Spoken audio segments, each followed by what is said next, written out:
In Carrying Arms Chapter 6, beyond the Hashirarokuro's shadow was strange. It felt strange, like being held, but also floating at the same time. It almost seemed to be alive as well, moving ever so slightly as its ethereal form remained wrapped around his torso. Naruto sent a pulse of chakra out of his body, and the black apparition tremored in response, sensitized by the foreign energy flooding through its ghostly structure. After a moment, it settled, still keeping a firm grasp around him, despite the air rushing around them. The demons were quick.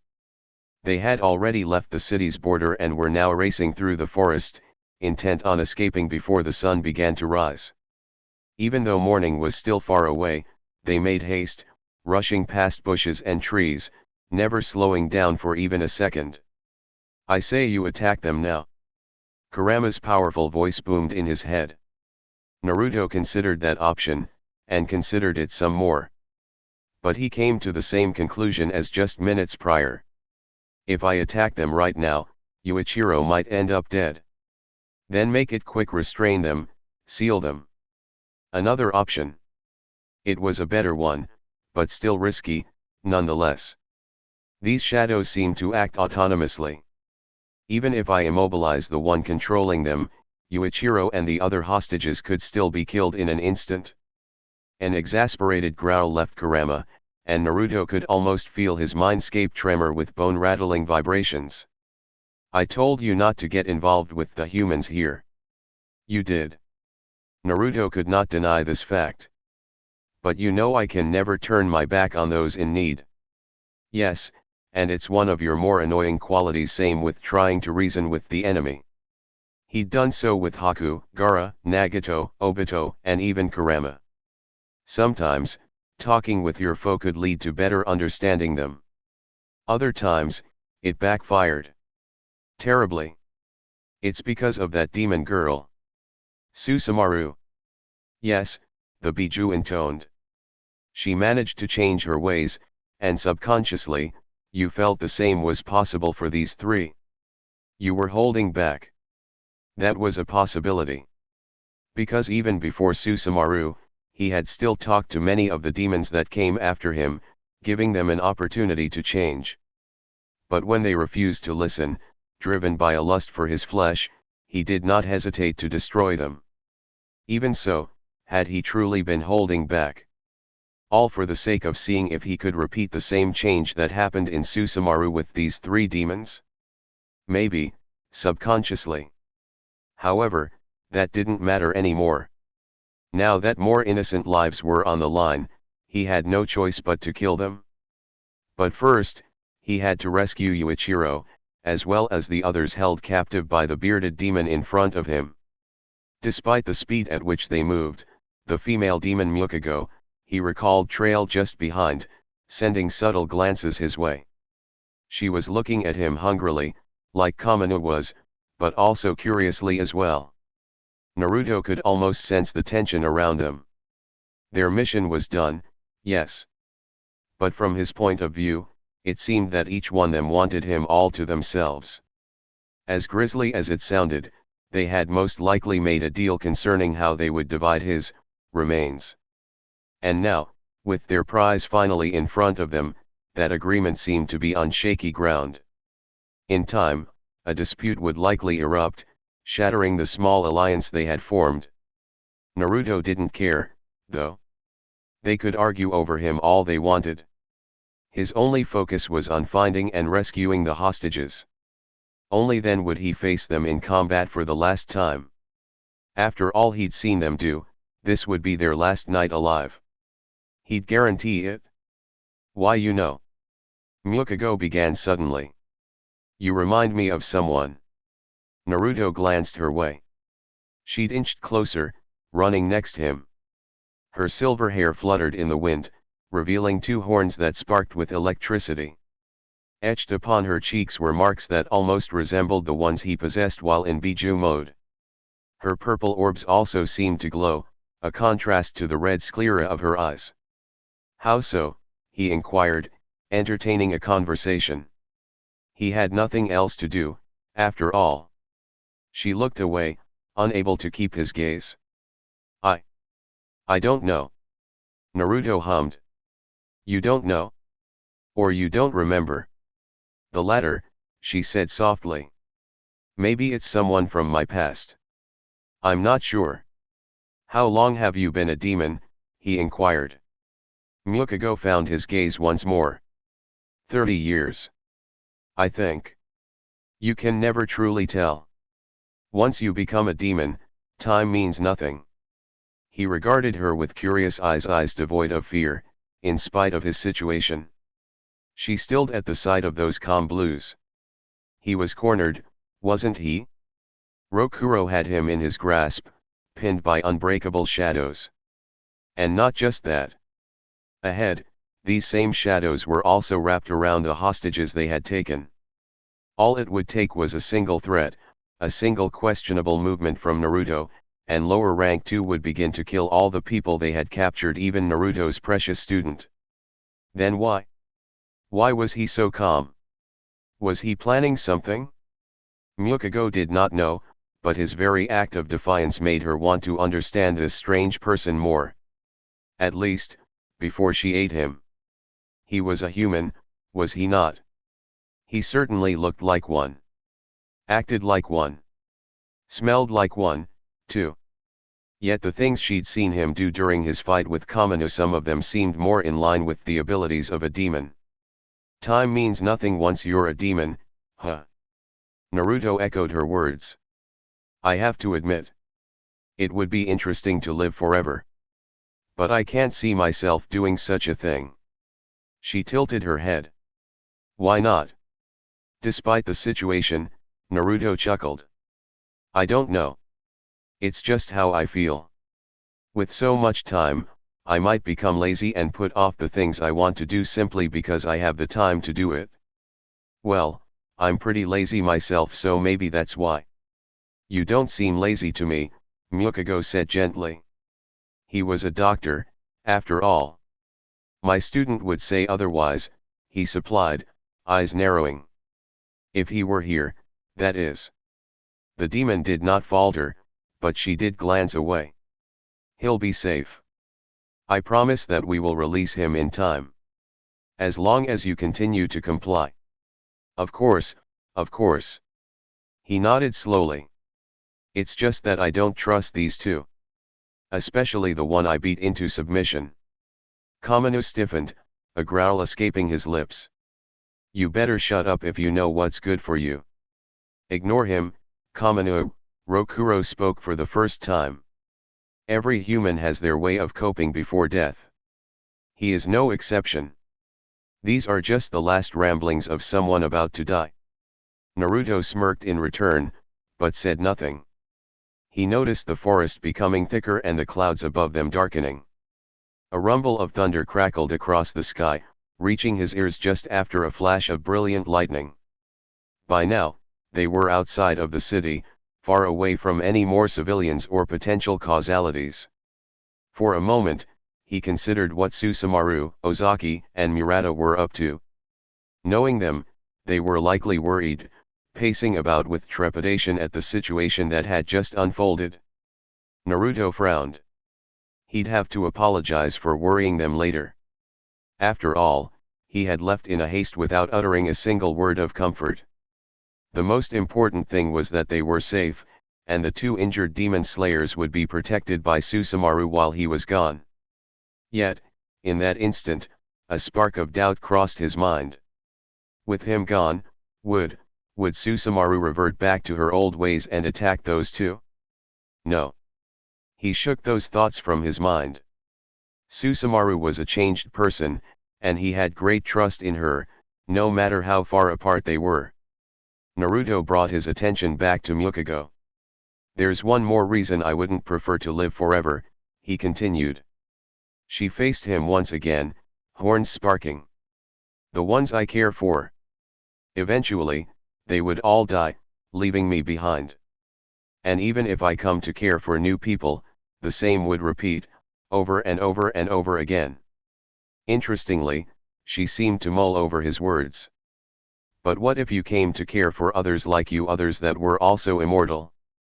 Wouldn't that be enough? Maybe, he said, looking around. Is that the case for you though? There was silence, and the tension between all three demons returned. Because his question had been aimed at the trio. Despite being immortal, despite being so similar, they did not seem to care for one another very much. In fact, this seemed to be the case for most demons he'd encountering barring Tamayo and Yuichiro. Mukiko did not answer the question. Instead, she changed the subject. As they moved through the forest, she talked to him about many more things.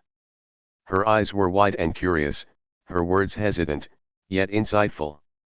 She asked him about Tokyo, about his thoughts on demons, and about his work as a doctor. After all the words they'd exchanged, Mukiko smiled to herself, an accomplished look on her features. You really are an interesting human, she confessed, enthralled by their conversation. I'm sure all the people you take care of will miss you when you're gone. Naruto was not surprised.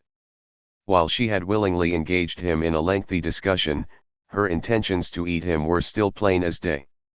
Now that I've talked to you, Mukiko continued, tears in her eyes, I feel a certain connection between us.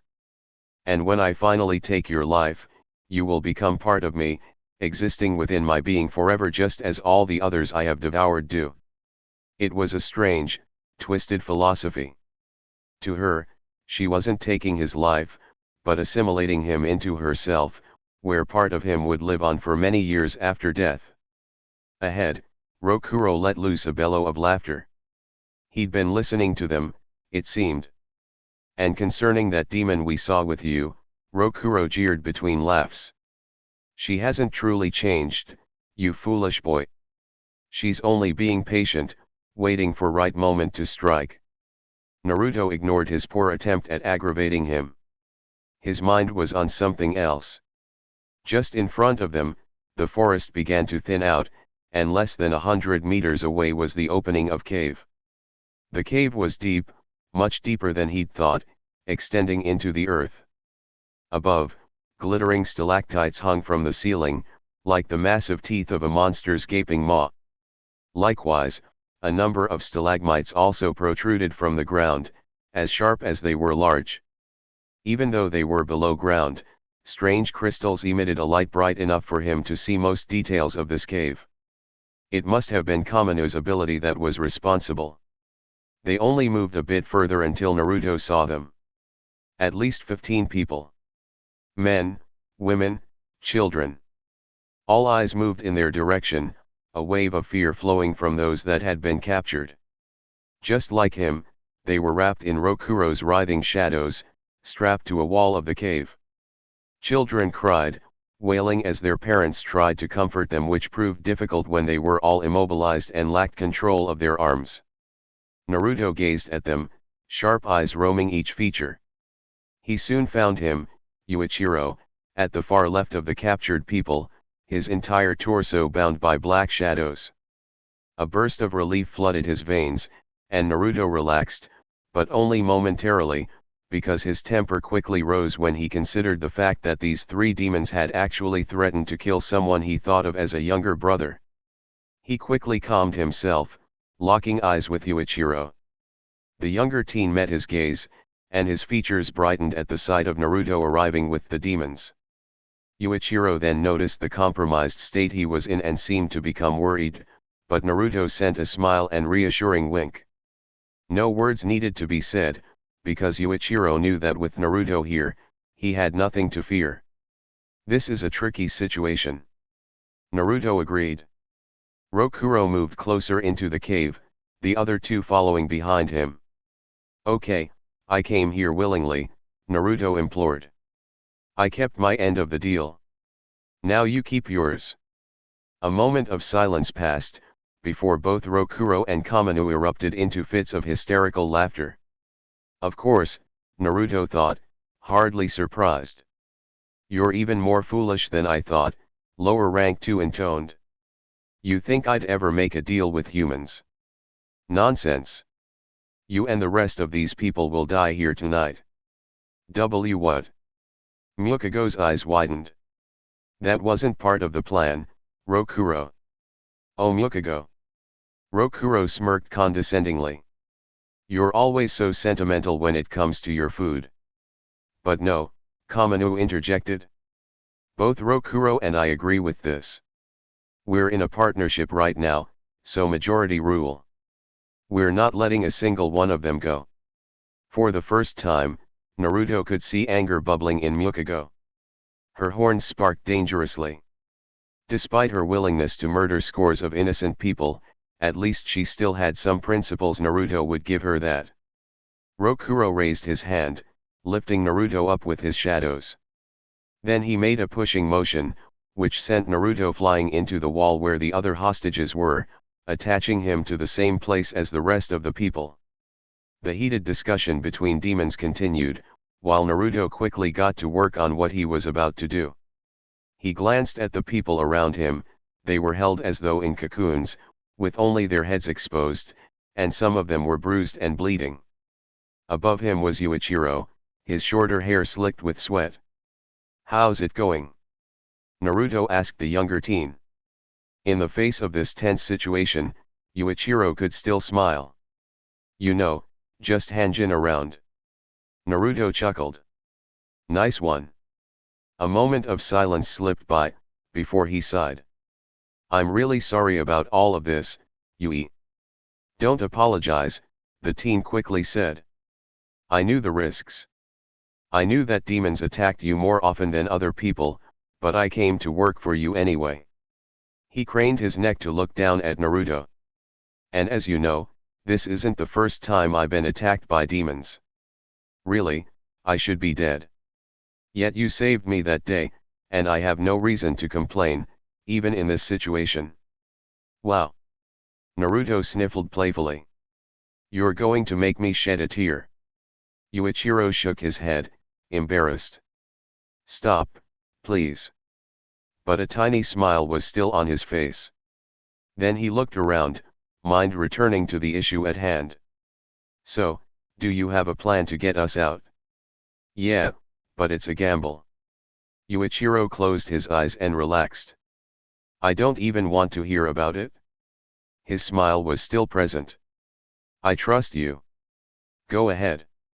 Do what you have to do." Naruto nodded firmly, just as a cocooned child began to cry, her mother doing everything she could to calm her down. They were next to him, not quite within his reach. So Naruto focused chakra in his lungs, blowing a controlled, yet powerful gust of air in their direction. The girl's hair was ruffled by the sudden breeze, the surprise of the action calming her down. She turned to him with wide, curious eyes. "Don't worry," he soothed, whispering. "I'll get you out of here." Naruto had plan, but it was a bit risky. And he would need incredible control over his and Kurama's chakra to accomplish. On his own, he could easily break out of these shadows. But with the hostages being used as a threat, he was slightly limited in his options.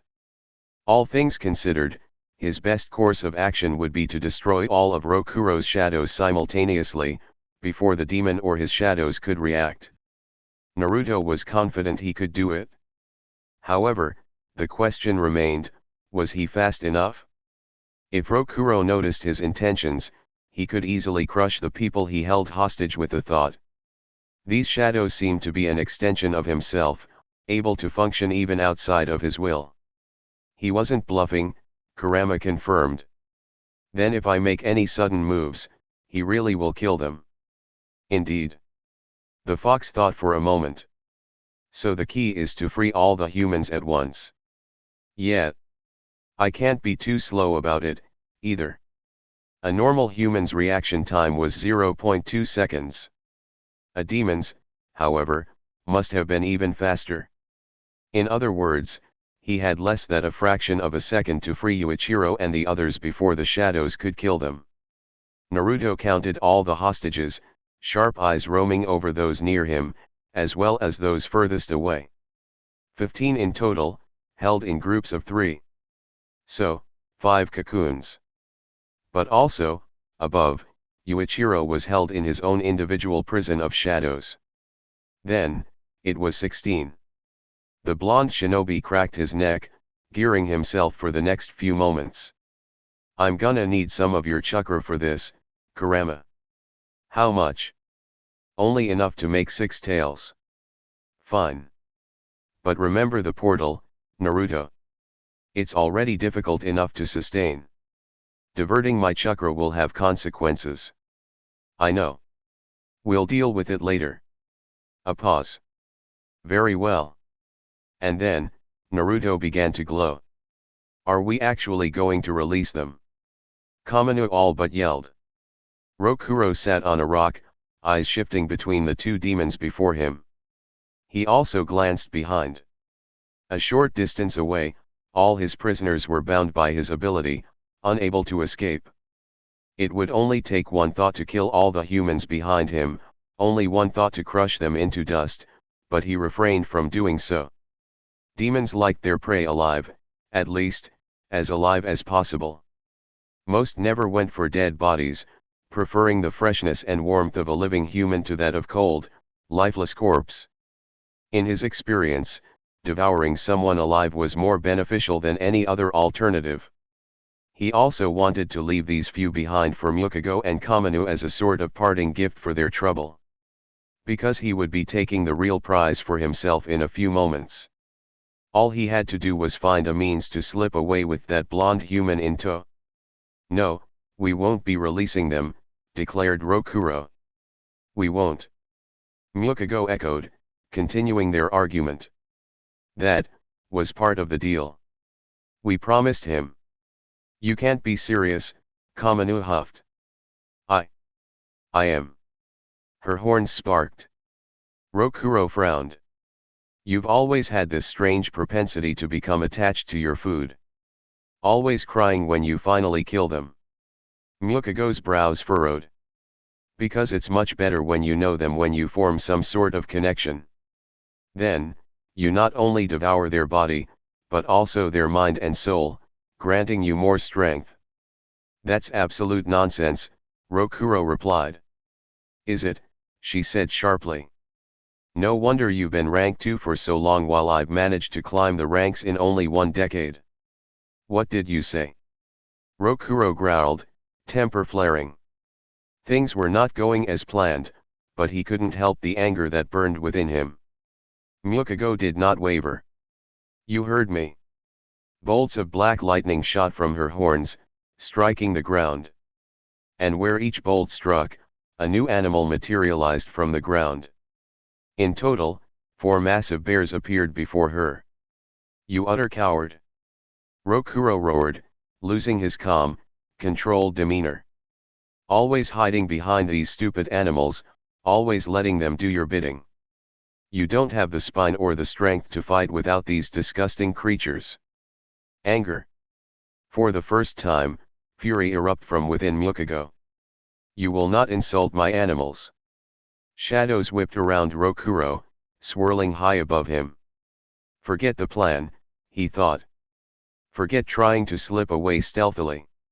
He was going to take that human whether she liked it or not. Kamino gritted his teeth. Fuck this. I'm just going to start eating He was suddenly silenced by something startling. A golden flash of light had erupted behind them near the hostages.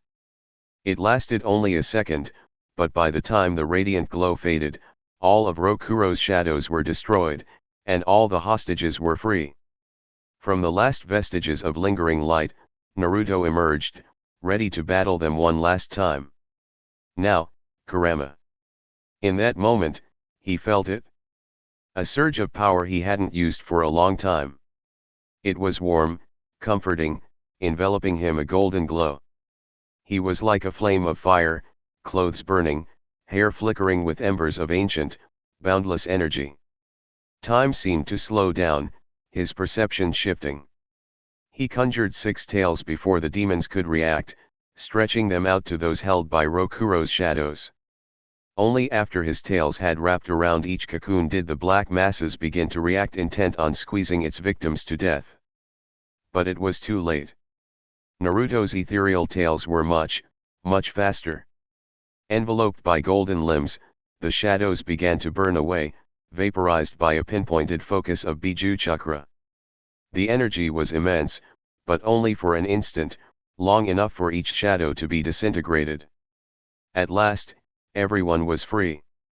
Still wrapped safely in his tails, Naruto lowered all 15 hostages including Yuichiro to the ground.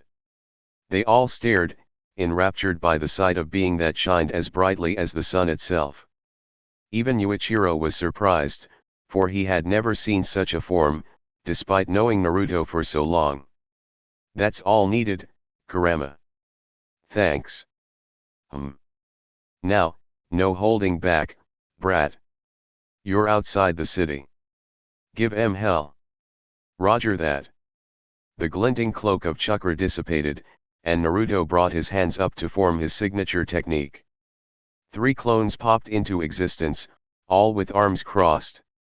The first clone went to stand in front of the hostages, intent on protecting them from what was about to occur. His other 2 clones flanked him.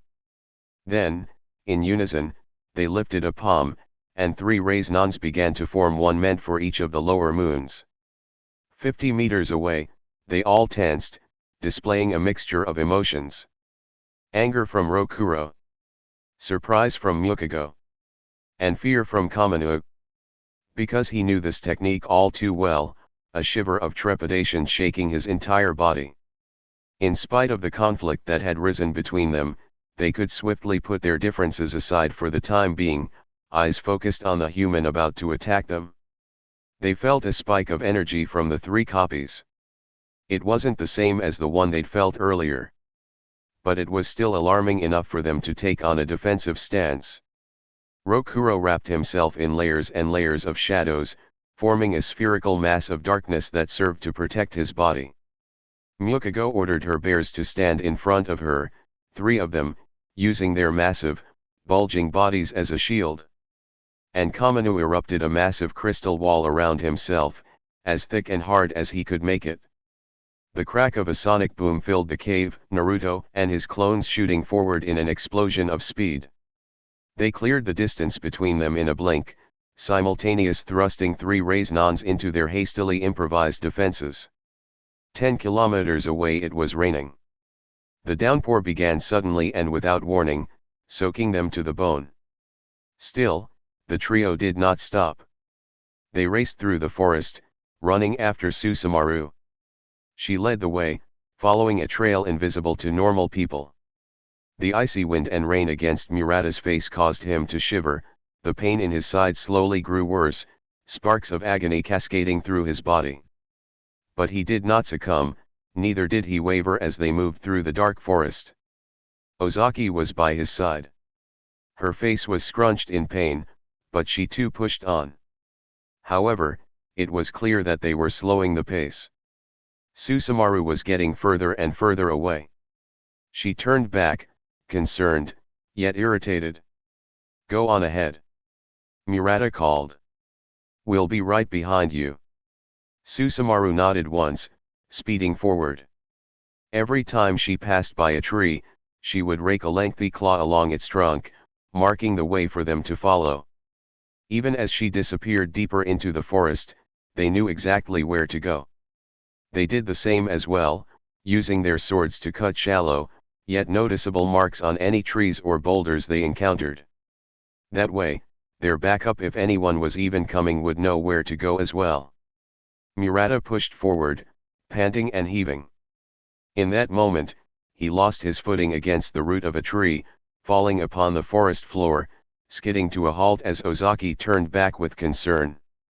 He wanted to tell her to keep going, but she was already beside him, wrapping an arm around his chest and lifting him up. "Are you okay?" she asked gently. He gave a little smile. "No. Not at all." "Then you need to stop. Your injuries are worse than mine," she asserted. "It's okay. I'll be fine."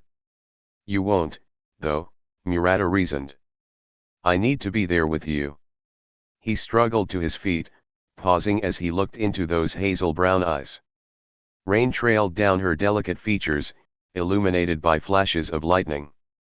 Despite the situation, he could not look away. Had she always been this beautiful? Murata wondered. Even with cuts and bruises, her face was as radiant as could be.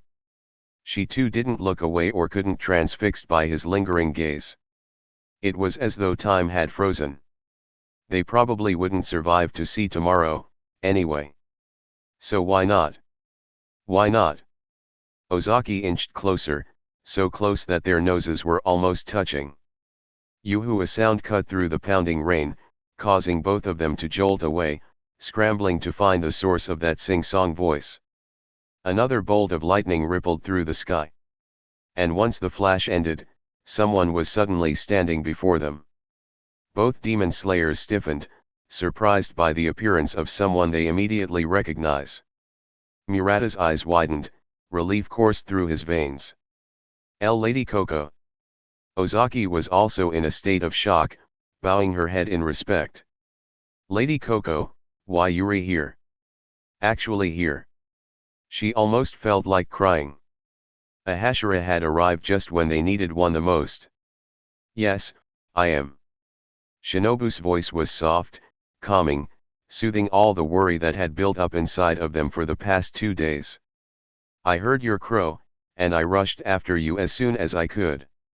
So lift your heads. I'm here to help. Her words alone were like rushing water, and all their tension began to flow away. Seconds later, someone else arrived. Another demon slayer. Dressed in a skirt and white cloak, she descended from a tree, landing next to the insect Hashira. Thank you, Murata said. Really, thank you so much for coming after us. I can't begin to express how Shinobu raised a single palm, a warm smile on her face. Say no more. There's no reason to thank me, nor is there a reason to let your guards down, either. She moved closer, undisturbed by the pouring rain. She was small, but still so intimidating. Once this mission is over, there will be time to relax. And time to continue where you left off. Both Ozaki and Murata glanced at each other, cheeks reddening with intense blushes. Shinobu only continued to smile. Now, explain the situation to me, she implored, her Tsugyuko listening as well. The Raise-non was different from the Chidori in many ways. For one, it did not need a nature transformation to achieve, but it was still just as difficult to master. It also took less chakra to create than its counterpart. And lastly, it was not a piercing technique. The Raise-non was akin to a powerful punch that damaged you both externally and internally. So, while his attack didn't cut through the demon's defenses, it still managed to send them flying through the cave. Mukiko watched with horrified fascination as her bears were torn asunder, ground into flesh by this swirling, glowing orb. Her animals held fast for a time, absorbing most of the initial energy. But the second impact blasted her back with so much force that blood fountained up her chest, filling her mouth with that familiar metallic taste. It hadn't been a direct hit, but the blast still managed to reach her, bypassing her bears in the process. She skidded across the cave's jagged floor, crashing through sharp, painful stalagmites. Reacting quickly, Mukiko dug her clawed hands into the ground, slowing her momentum as her fingers left deep indentations in the earth. Dust had risen around her, obscuring many things from view. Still, she could see that Rokuro and Kaminu had shared the same fate, skidding to a halt next to her. Rokuro's shadows had been partially destroyed, and he held onto his chest, teeth gritted. Kaminu, the weakest of them, fared worse, his face scrunched up in pain. Naruto had broken his crystal wall as though it were made of paper, and shards of glinting gems littered the cave's floor. However, the clones that stuck them were now gone, skewered by crystal spears and piercing shadows that protruded the moment of impact. Is he even human? She heard Rokuro mutter. How could he break out of my shadows?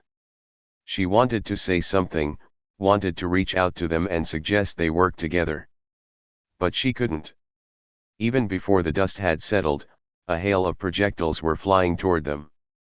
Dozens of kunai burst through the smog, glinting in the dim cave. She summoned 2 more bears to take on a defensive stance. Even then, the projectiles tore through her animals. Mukiko dodged as best as she could, but 2 kunao pierced her stomach, causing a burning sensation as they shredded her insides. More blood bubbled up her throat. And though she instantly began to heal, another kunao punctured her body coated in a strange, powerful energy. After the barrage of kunao, Kamino quickly reciprocated, sending a hail of his own. This time, however, toward the direction of the hostages. Like earlier, Naruto breathed out a gust of air that threw each crystal spear off its trajectory. Slowly but surely, the trio inched closer until they found themselves side by side. More dust was starting to clear, and even without words, they knew that they had to work together. A blur registered in her line of sight. Above, Naruto was descending, eyes narrowed as he shifted through hand signs. Rokuro roared and sent his shadows to intercept the blonde above. Black tendrils shot upward, tearing through the air, intent on skewering him. Yet Naruto did not falter. He exhaled once more, breathing out a compressed ball of wind that knocked the shadows away and came crashing down on the demons. It was like being crushed. Mukiko grunted, the force of the air pressure like an angry giant's fist. She could not stand, pushed face first into the ground, cracking the earth beneath. Before she could even recover, he was upon them, choosing to engage in close combat. She felt a blow to the face, a kick that bruised her ribs and her rolling across the ground. Even then, she summoned her animals, wolves, dogs, bears, and birds. All of them. Everything she could muster. By the time she was finished, over 30 creatures had appeared, snarling and growling as they rushed to engage the blonde. She'd been wrong. Terribly wrong. Naruto wasn't as strong as a Hashira. No. He was beyond a Hashira. Knowing this, she would not leave anything back. She'd never called forth this many animals, and she could feel her body trembling and her head throbbing painfully. But she didn't care. She'd put it all on the line. For the sake of survival. No matter how strong he was, he had a limit. Naruto was still human. He would eventually tire, especially as he fought both Rokuro and Kamino and tried to keep the civilians safe. In time, she would have him. The animals descended like a wave as they raced toward him. Mukiko, Naruto thought. Beside him, Rokuro and Kamino stood, powers on full display. Tendrils of shadows came careening toward him, intent on dealing a lethal blow. Naruto pulled out 2 kunao, channeling wind chakra down both blades. He sliced each undulating tendril as though they were made of paper. Then, stretching out a palm, he sent a blast of compressed air toward Kamino. The demon grunted, thrown back like he weighed nothing, crashing through giant stalagmites. Naruto quickly turned his attention to Rokuro, blurring forward just as he put up his shadows, another attempt at defending himself. But Naruto didn't falter. Chakra flooded his arms and he punched right through the writhing black mass in front of him. It squirmed as though alive, reacting violently to the presence of his inner energy. Naruto's fist made contact with Rokuro's throat, and a choke sound escaped his lips. That wasn't all, though. Naruto continued, punching past the shadows he tried to use to protect himself. Blow after blow came the demon's way. He did not stop. His fists crashed into his trachea once more, into his stomach, into his chest, into his face, giving him little time to regenerate. Next, Naruto pulled out a military knife, something slightly different from his kunao. Channeling a heavy amount of wind chakra through the blade, he severed all of Rokuro's limbs in a series of fluid motions. Then, he drew back a palm. And again, a raise-non began to form. Rokuro's eyes were wide, fear chilling him to the bone. Even then, he willed his shadows to come forth, forming one last shield. But nothing could stop the human in front of him. Nothing, he realized. Not even Muzan Kibutsuji could hope to stand against this monster in human flesh. The rays non tore through his shadows, banishing it from sight. And the orb of energy continued, careening into Rokuro's stomach. A howl of agony escaped the demon's lips. Then, he was launched away, a boom of sound following his departure. He smashed through brutal stalagmites, racing to where Kamina was.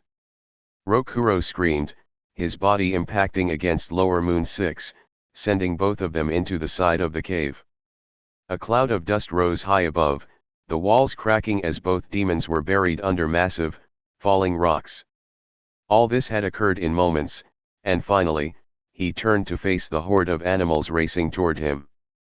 Brandishing two kunao, he flew through the stampede, a blur in the dimly lit cave. He cut down everything that came his way, his blades stabbing and skewering these creatures as they moved. However, shit! Naruto turned back. A dozen or so creatures had made it past him, now engaging with his clone. A spark of panic filled his mind when he saw one lunge at Yuichiro. But then, a familiar Tamari slammed into the creature, punching a hole through its side. His eyes went wide.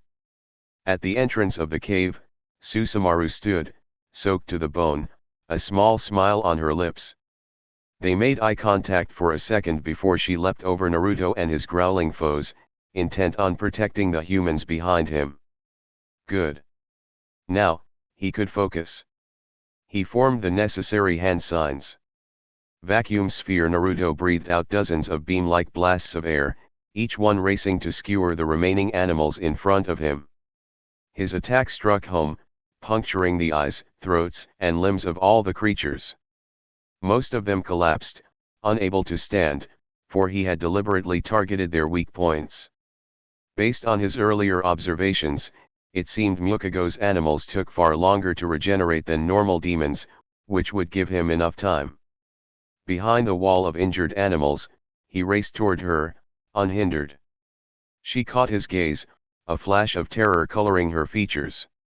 Mukago did not try to move, nor did she turn away. She couldn't. Her legs buckled, body suddenly drenched in sweat. This was it. She was going to die today. She just knew it. A raise-non was forming in Naruto's palm as he raced toward her. There was no hesitation. No mercy when he finally arrived.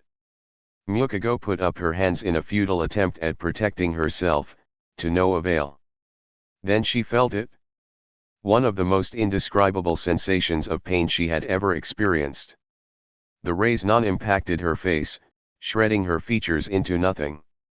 A moment later, she was flying through the air, slamming into the merciless wall behind her. The pain was immense. Mukago felt as though she had shattered every bone in her body. And for the first time since becoming a demon, her vision blurred as a wave of blackness pulled her under. The dust was still clearing when Naruto pulled Rokuro from the rubble.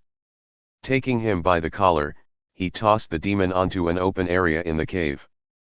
Rokuro looked broken, utterly defeated.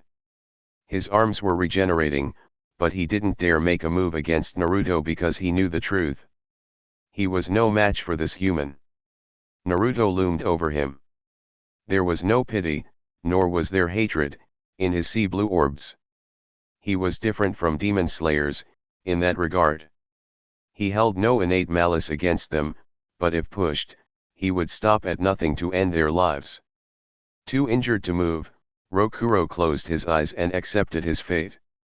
Naruto pulled out something from his holster. A slip of paper. Written upon it was a language that few recognized and even fewer could utilize. Fuinjutsu had many disciplines just as ninjutsu, taijutsu, or genjutsu did. And of these many disciplines, creating seals that could immobilize enemies was not his greatest strength. That title would go to Jiraiya, in the same way space-time techniques were a specialty of his father. But Naruto could still manage. While he wasn't the best at immobilization, he had enough knowledge to pull it off. He put the slip of paper on Rokuro's chest, then placed his palm over it. He focused for a moment and sent a specific ratio of chakra through the slip, activating it. The seals glowed, and then, the ancient runes seemed to spill out from the paper. Black letters exploded outward like ropes, before wrapping themselves around the fallen demon, a hold even greater than that of his shadows. Rokuro tried to move, but he couldn't. What did you do to me? Since I can't kill you with normal means, Naruto explained, I've restrained you. You won't be able to move for a few hours. By then, the sun should have already risen. I see, whispered the demon, gazing upward. Well done, boy. You bested us. Naruto rubbed his spiky mane. A part of me actually wanted to give you a chance, but, after all you did today, you sealed your fate. A humorless chuckle escaped his lips. Give us a chance? No normal person would ever consider such a thing. Are you even human, boy? Naruto shrugged. I'm human. But, by this world's definition, who knows? Rokuro rose a brow, but said no more. He let out a sigh and closed his eyes once again, resigned to his fiery fate in the morning sun. A distance away, Susumaru and his clone finished off the last remaining demon animals. She paused, her Tamari disappearing. Then she looked at him, then at his clone, head tilted in utter confusion. He'd mentioned shadow clones to her before, but this was her first time actually seeing them. He only waved in return, smiling. Wasn't she supposed to be watching Ozaki and Murata? He shrugged, figuring his clone would talk to her about it. Naruto pulled out another slip of paper from his holster, intent on digging out Kaminu and sealing him as well. Crack! Naruto leapt back just in time. A wave of piercing crystal spikes erupted from the ground, forcing him to put some distance between him and the rubble. An instant later, Kaminu burst from the rocks that had held him under. However, instead of attacking, the demon turned tail and ran, fear in his eyes as he sped away. He summoned more crystal spikes in an attempt to slow Naruto down to no avail. Naruto avoided them all, then tensed, ready to spring forward, a kunai in hand. But before he moved to intercept the fleeing demon, a purple blur filled his visor. Glinting steel. Multiple thrusts of a blade. And Kaminu was halted mid-escape. Someone had arrived, seemingly from nowhere.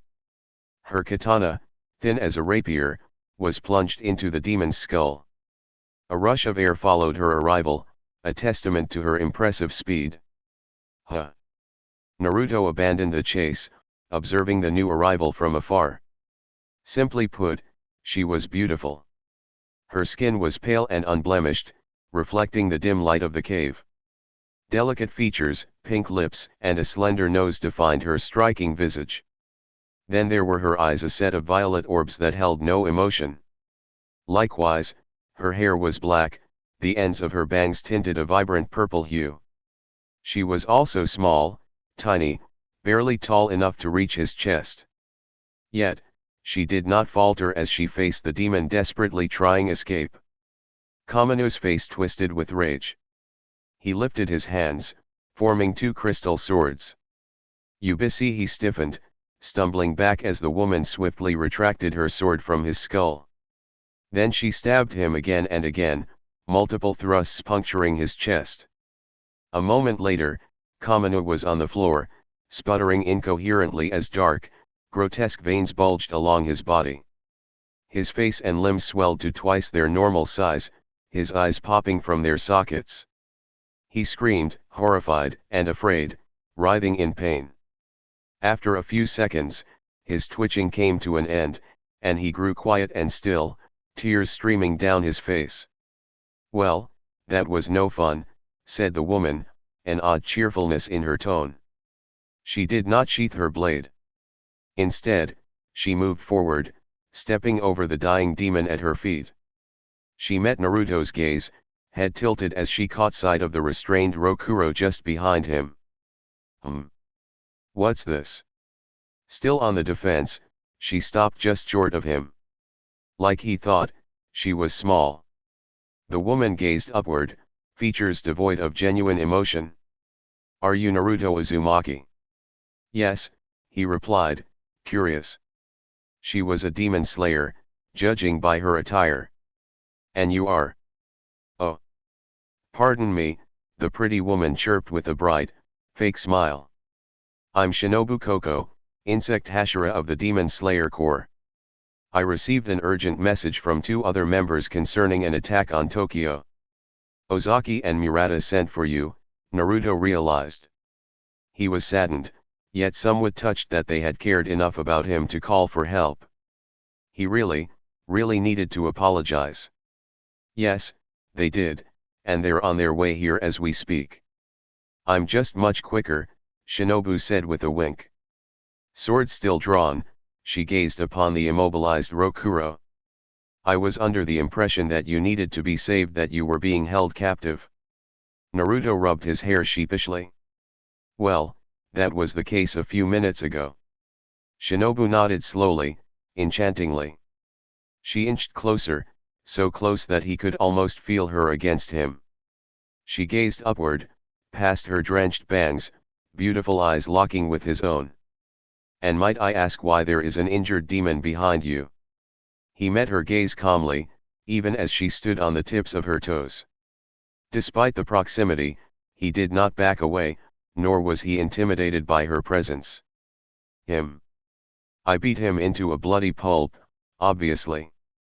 Especially after he threatened all those innocent people." She glanced at the other hostages, who seemed to be in the care of someone that looked strangely similar to the blonde in front of her. And for the first time, Shinobu's eyes widened a fraction. Then she backed down, stepping away. "You beat a member of the 12 Kizuki?" Shinobu inquired. She glanced from the fallen demon back to him. Then she took another look at the injured, twitching animals around the cave. "But you're not a demon slayer." "Nope." Naruto grinned. "Not just one of them, though." He pointed a thumb to the other side of the cave, where Mukago was. She was out cold. Behind her were cracks in the wall so large, that it was difficult to believe a normal, untrained human was capable of such a feat. "Now this is unexpected," Shinobu murmured. Her momentary shock was quickly pushed aside, replaced by that oddly calm demeanor and blank, emotionless eyes. "Did you kill him?" Naruto gazed at Kamino's unmoving form. "Yes," she said cheerfully. "I made sure to use one of my stronger, quicker poisons. Of course, he also suffered in the process. But unfortunately, there was nothing I could do about that." "Right."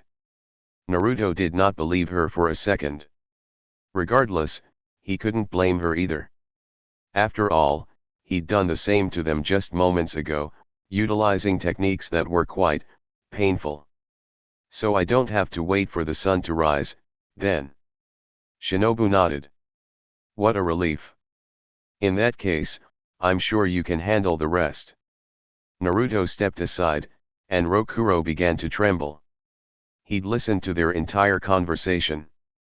And even though he felt his death was inevitable, the fact that it was about to happen so soon still terrified him. "Be careful," Naruto warned. "He uses shadows to attack. They're really annoying." "Thank you for the information," Shinobu said warmly, sword in hand. Just then, a black shadow shot forward, aimed at the female demon slayer. She didn't flinch, gracefully dodging the desperate attack, moving through the air like a butterfly. Even without the use of his hands, Rokuro could still make somewhat complex structures, though his control was severely lacking. The shadows grew in size, taking on a protective shape around the fallen demon. Even then, Shinobu did not relent. She immediately took notice of the fact that he still wasn't moving. "What happened?" she asked. "Why is he just lying there?" Naruto gripped his kunao, ready to assist at a moment's notice. "I used a technique to immobilize him." Shinobu paused. She glanced back at him, perplexed. Her eyes narrowed, features still strangely calm. What sort of technique? It's a family secret, passed down by my parents. It wasn't a complete lie. Oh? A family secret, she echoed. Yeah, Naruto affirmed, her eyes narrowing some more. Before she uttered another word, 3 figures came rushing into the cave. It was Ozaki and Murata, as well as a young girl he didn't recognize. They'd finally arrived, soaked to the bone. Swords already drawn, they stopped just behind them, alarmed by the destruction that defined the cave. Naruto turned, giving them a huge grin. Yo! Naruto, yelled Murata. You're okay? Ozaki exclaimed, relief in her voice. Come on. Of course I am, he shot back. What, were you guys worried about me? Yes, they said simultaneously. Naruto chuckled in return, looking upon them with a warm gaze. Then I'm sorry for making you worry, he added gently. And I'm glad that you came to help, even when you didn't need to. Thank you. His sincerity froze them in place, and both demon slayers could only nod in reply. They'd barely known him for a day, but even then, they were still so happy he was safe. It really tugged at his heart. Susumaru's over there. Naruto pointed. You can help get the injured out of here. They heeded his words and went ahead, avoiding the dismembered animals around them. Kaneo did not follow, however. Instead, the girl had her blade drawn, her eyes vigilant, scanning for any signs of danger in the cave. Naruto's attention returned to Shinobu. Rokuro was still on the floor, shadows whipping about in one last desperate act of survival. Shinobu had entered a peculiar stance, sword held tightly in her hand. She took a breath, readying herself for another attack, an attack that was sure to hit home. Naruto watched her closely, crossing his arms. Something was different about her, he realized. The way she held herself. The confidence in her stance. And the calmness of her breaths. By this alone, he could tell she was leagues above Ozaki and Murata. He trusted she could handle this final act, so he set his sights on the unconscious Mukuro. The pain was the first thing she felt when she awoke. Unrelenting and merciless, it radiated through every fiber of her being, pulling her from the darkness that held her close. Her face hurt the most, even as she felt the healing process mending her wounds by the second. Instead of moving, she remained still for a time, just waiting, and waiting, until the pain settled into a dull, aching throb. Finally, she opened her eyes, and fear immediately gripped her heart. The cave was damaged, littered with debris. Kamino's lifeless body was a distance away, and Rokuro was on the ground, surrounded by shadows as someone with a sword moved to finish him off. Surely, she was next. Naruto, her prize, her one chance at growing stronger, was also near. He turned to her, kunao in hand. His clothes were coated in blood, the blood of her animals. Even now, they struggled to stand, slowly healing from the damage dealt by the blonde before her. As he turned toward her, flashes of light filled her mind. A vision suddenly befell her, one from a time she no longer remembered. There was fire, heat, smoke, all of it choking her. But someone else was there, holding her, carrying her through the flames. She couldn't see his face, but his eyes were as blue as the sea, his arms strong and sturdy. The world was turning black, the memory fading, but she could still see him smiling, whispering to her. Survive, Mukuro. Mukuro opened her eyes, tears streaming down her face. She tilted her head and screamed to the heavens, her voice reverberating through the hollow cave. Suddenly, she could see nothing. She could hear nothing. But she could feel everything. Everything that her animals felt. Then the injured creatures around her began to move, drawn into the screaming demon. She was almost like a magnet, pulling every one of them into herself. Mukuro couldn't predict what would happen to her body after doing this, but she knew the consequences would be grave. Yet she didn't care. She had to survive. That's all that mattered. Naruto paused at the sight, brows rising. It occurred nearly instantly. One moment, these creatures were on the floor. Then the next, they were all sucked into the female demon, somehow merging with her body. Her features became disfigured, misshapen. And she began to increase in size, taking on the form of multiple animals. She grew and grew until her back touched the ceiling above, sending a shower of massive rocks upon all those that inhabited the cave. After several seconds, she had the appearance of giant, silver wolf, with multiple heads and multiple arms. Myokugo's eyes were blank, devoid of reason. She reared her head and roared. It was a horrible sound. A sound that shook the very cave around them. The creature raised a massive paw, bringing it down upon the first person she could find. In carrying arms. Dust covered the cave like a veil, kicking up rocks in the process. Visibility was reduced to nearly zero, and Naruto could hear coughing in the distance, could hear the frightened screams of those still attempting to escape the situation turned nightmare. Myokugo had become a monster, transforming into something that surprised even him. He could see her silhouette within the smog. She thrashed about, slamming into the walls of the cave. With each erratic motion, the underground cavern shuddered, and massive stalactites would fall from the ceiling. Naruto dodged each falling projectile, leaping back to where Shinobu was. "What happened?" she inquired. "I'm not sure," he supplied. "I think she merged with all the animals she normally controls. But this seems different, like a desperate act, a last resort." "I see." Shinobu sheathed her blade, a tint of frustration coloring her gaze. She hadn't gotten a chance to finish Rokuro off, and now, with the added dust and debris, the demon was nowhere to be found. "Are things getting fun now?" he asked, referring to her earlier statement.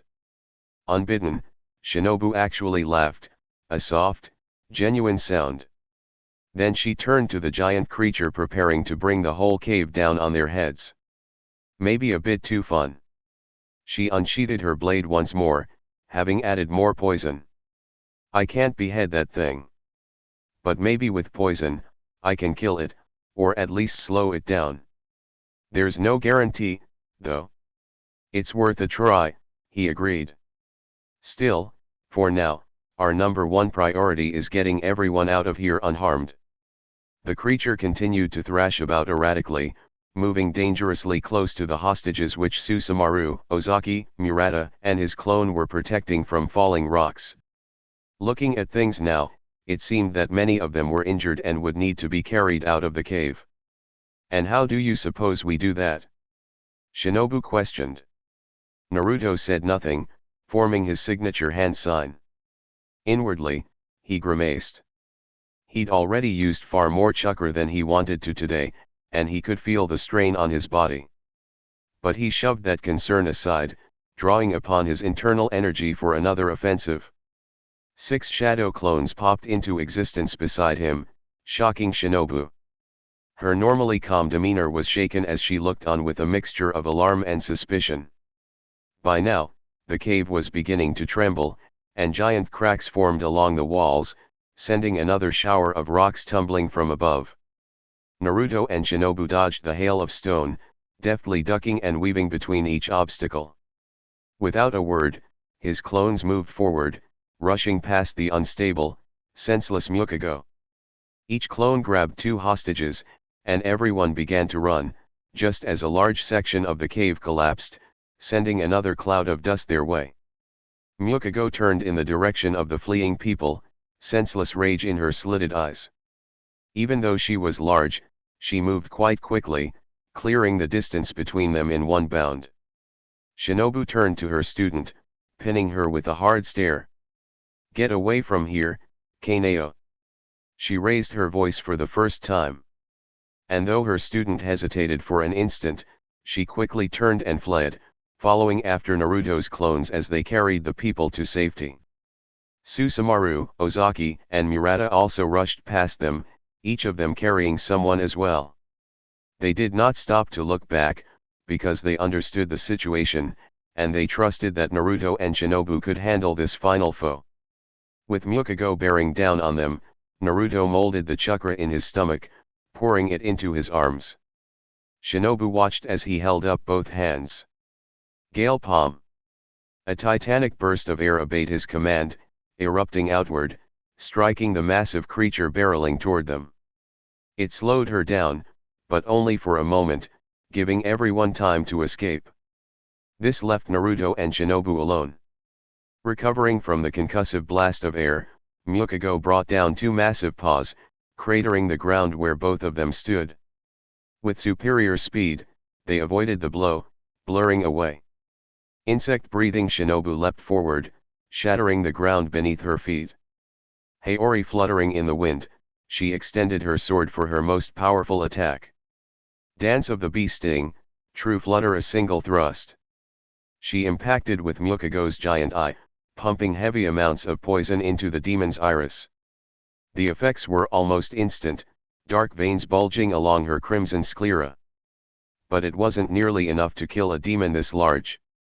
Myokugo only howled in pain, and three smaller dog-like creatures erupted from her body as though molded from clay, swiping at Shinobu mid-air. Sensing danger, she kicked off Myokugo's eye, retrieving her sword and flipping away before the smaller creatures could shred her to pieces. And like earlier, the animals returned, fusing back into Myokugo's giant body. Shinobu grimaced as she fell, wary of the stalagmites protruding below her. It was sure to be a painful landing. However, before she could hit the ground, Shinobu saw Naruto rush toward her position in the air. He leapt forward, grabbed her hand, and pulled her away from the spikes beneath. Then he landed on a wall, literally sticking to the vertical surface. Shinobu looked up. Once more, she was alarmed by the strange abilities this human was he even human possessed. Still, she gripped his hand tightly as both of them gazed at the creature that seemed to be losing its mind by the second, roaring and trashing about. I don't think it can control itself, Shinobu speculated. Yeah, seems that way. Naruto lowered his gaze. What about your poison, is it working? Dangling by his hand, she shook her head. I'm not sure. Normally it would, but I think its body's so large that I need gallons and gallons to actually kill it. Is this really a lower moon? Shinobu thought, having seen the number present on her eye. Then we'll use a different strategy, Naruto said. Another one of your techniques, cried Shinobu. Naruto nodded once. He prepared his mind and body for his next move. But then, his eyes widened, sharp gaze snapping to an area Myokugo had already destroyed. Did you hear that? He asked. She arched a slender brow. What? Just then, Myokugo's paw came careening into the wall. Naruto quickly pulled Shinobu up, wrapping an arm around her waist. He tensed, shooting forward as a massive, clawed hand crashed into another section of the cave, destroying more and more of the ceiling. Still soaring through the air, Naruto had aimed his jump toward the area the hostages had been held. Now I see, said Shinobu, realizing what he had been trying to tell her. Finally, they landed, and Naruto released his hold around her. In front of them was a crying child, his foot buried under rocks. He looked at them fearfully, glancing at the giant monster that was growling and ramming its head into the surrounding walls. Naruto frowned. The kid must have been left behind, hidden by the thick dust around them while everyone else managed to escape. It's okay, sweetie, Shinobu cooed, getting on one knee. She smiled brightly, and this one actually seemed genuine. You're safe now. We won't let anything happen to you. That's right, kid. Naruto tousled his dark hair, then stooped down and lifted the massive rock pinning him under. The boy immediately latched onto Shinobu, burying his head in her shoulder. She held him tight, glancing at Naruto. The blonde looked forward, chakra already spiking. Go on ahead. Get him to safety. I'll be right behind you. Despite her growing suspicion of him and his strange, demon-like abilities, Shinobu still shook her head. Her features were calm, but the tiniest hint of a frown marred her pristine visage. "You know I can't just leave you. Let's both get out of here first, then I'll figure something out." "Why, you worried about me?" he teased, smiling as her slight frown deepened. "I'll be fine, Miss Coco. You have to take care of him. You've seen what I can do. If anyone can survive this, it's me." More rocks began to fall from above. Shinobu felt the child in her arms shaking with terror. Naruto was right. The boy's safety was paramount. So she conceded. "Fine." Muscles strengthened by the air around her, Shinobu readied herself to sprint away before the cave came crashing down. She turned to him once more, smirking. "You better be right behind me." He only nodded, that same grin finding its way back to his handsome features. Shinobu's legs tensed, she held the child closer. "Close your eyes, little one." The boy complied, shutting his eyes as she finally sped off, becoming a blur in the darkened cave. She escaped Mukago's hulking body before the demon could even react, crossing the 100 meters between them in a blink. Shinobu could only hear the sound of wind as she ran, the world narrowing into a dark tunnel. Behind her, Naruto stretched out his hand one more time. He diverted some chakra from the clones still at the clinic just for a few seconds. The rays non swelled to life above his palm, growing, and growing, and growing until it was large enough to illuminate a darkened portion of the cave. "The portal, Naruto," Kurama warned. I know." Mukago turned to him, transfixed on the giant orb he held. Naruto leapt forward. He tore through the air, Otama rays non in hand. Time seemed to slow down. And just before he made contact with her, something emerged from Mukago's body, bursting forward like a rocket. Another animal, a smaller wolf. It soared toward him, jaws open. Already in the air, he could do little to change his trajectory, and the creature sailed just below him, sharp teeth sinking into Naruto's leg before letting go and falling downward, obscured by dust and falling rocks. Naruto hissed, but ignored the creature. Instead, he focused on driving the rays non into Mukago, with the intent of burying her in this collapsing cave. A massive explosion signaled Naruto's technique. Shinobu resisted the urge to glance back, to see if he truly was behind her even as the interior cave began to collapse, a shock wave of air shaking the structure to its core. She held the boy, gently stroking his hair as she moved, feet pounding into the ground as the tunnel ahead began to widen, confirming the exit was near.